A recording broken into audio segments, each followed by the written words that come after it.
Yo, what's poppin' YouTube? I tell you, we are back again with another episode of We Got That Smoke with none other than Dr. Khalid Muhammad. So get your mind right, and as always, enjoy. Peace out. 30 years, 30 years after Dr. Martin Luther King Jr., there's a rise in the Ku Klux Klan.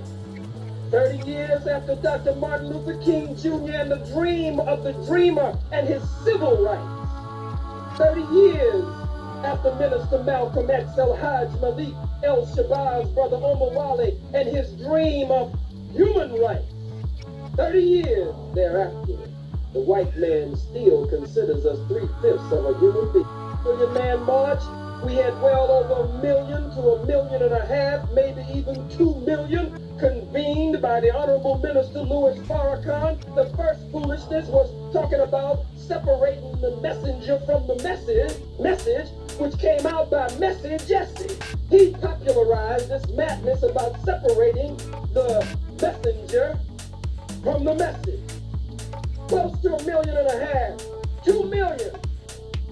30 years after Martin Luther King Jr., a rise in the Ku Klux Klan, a rise in the Aryan Brotherhood, a rise in the American Nazi Party, a rise in the skinheads, a rise in militia groups, a rise in right-wing paramilitary hate organizations and hate groups and night riders and day riders as existed during Reconstruction.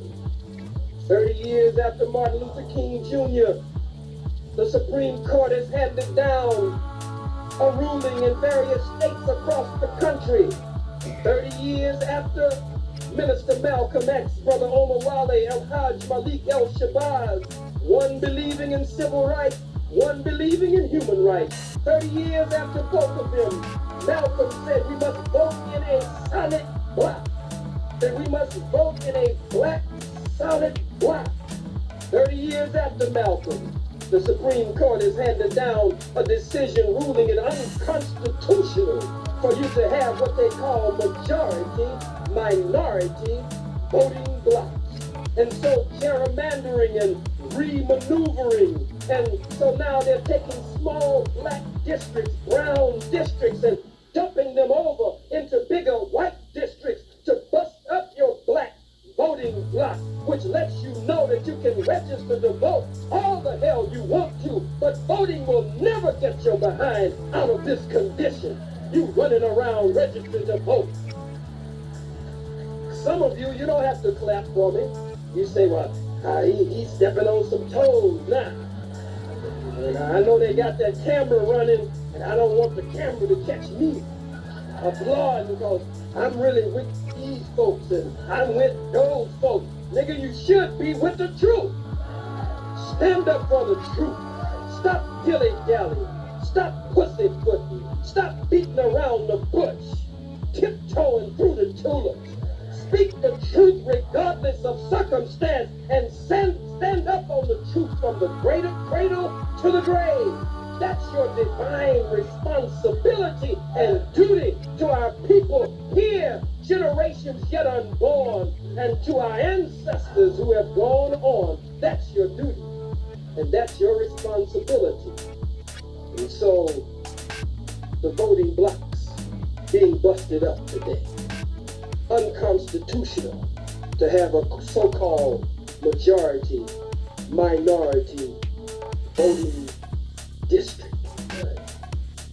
30 years after Dr. King, the white man is killing us, it appears, like never before. You talk about slavery. You talk about the plantation. You talk about lynching. But when he kills a Yusuf Hawkins, when he kills a Philip Pinell, when he kills an Anthony Baez, when he kills a Brother Aswad, when he kills a Jerry Lee Amy and a Eula May Love, when he pulls the trigger and kills a Johnny Gamage or chokes a Johnny Gamage, or when he kills a Tyrone Lewis in St. Petersburg, or Pittsburgh, or wherever we are. It's 3 over here. It's 5 over there. It's 10 here. It's 20 there. It's 50 over there. He's lynching us today with a modern kind of lynching, and he's killing us today faster than he killed us on the plantation. You can't hang as many niggas from a tree and put a noose around their neck as you can pulling the trigger with an automatic and a semi-automatic weapon. But you miss 30 years after King and 30 years after Malcolm making a careful, critical, and correct analysis of what's going on. Because some of you still want to hold on. Maybe nobody here. Maybe that's the ones who didn't come. In fact, let's establish some rules now. If I say anything that you don't like, you say, he ain't talking about me. Talk about somebody else. All right?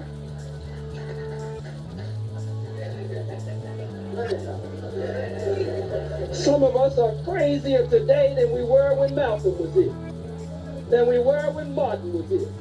Some of you got your kikis and your sandals and your boobas and your dashikis and your red and your black and your green and your mud cloth and your kente cloth, and Christmas you had a damn Christmas tree in your house. You got your afro, you got your dreadlocks, you got your African braids, you got all of that. You got your crown and gown to the ground.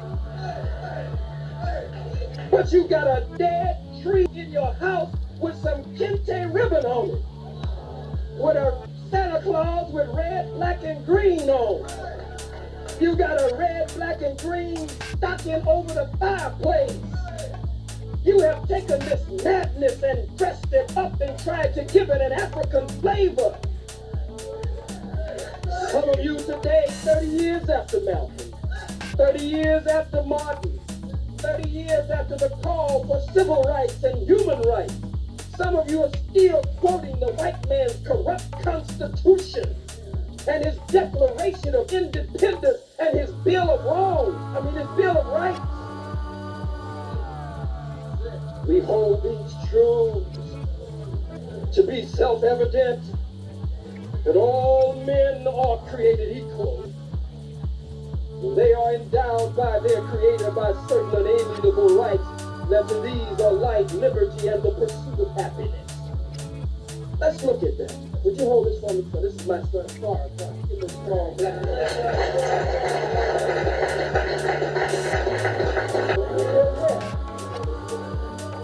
This is big, it's heavy, and it's black. This is what?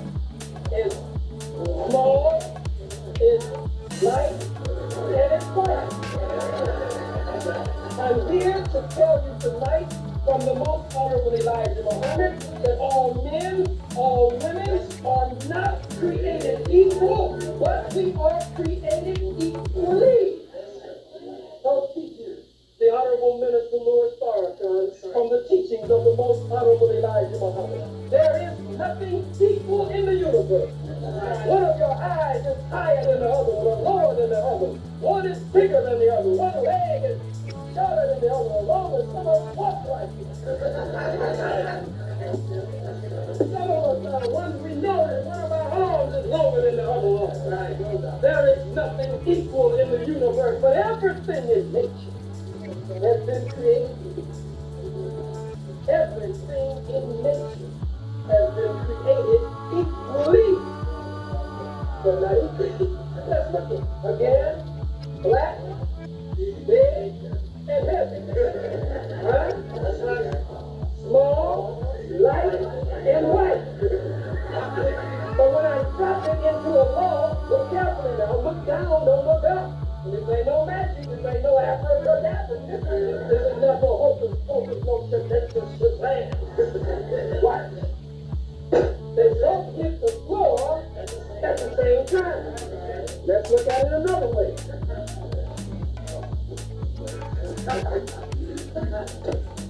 This is what? White. Go back to me. Go back to me. This is what color? White. This is what? White. All right. Let's look at it. We hold the two of them up. They're not equal, are they? One is is big, one is small. One is white, one is black. Huh? One is heavy, one is light. They're not equal, but they have been created equally. And when you drop them into God's law, we did it at first with black being bigger and heavier and white being smaller and lighter. Now we do it the opposite way. And when we drop them, they both fall into a law and they both hit the floor what?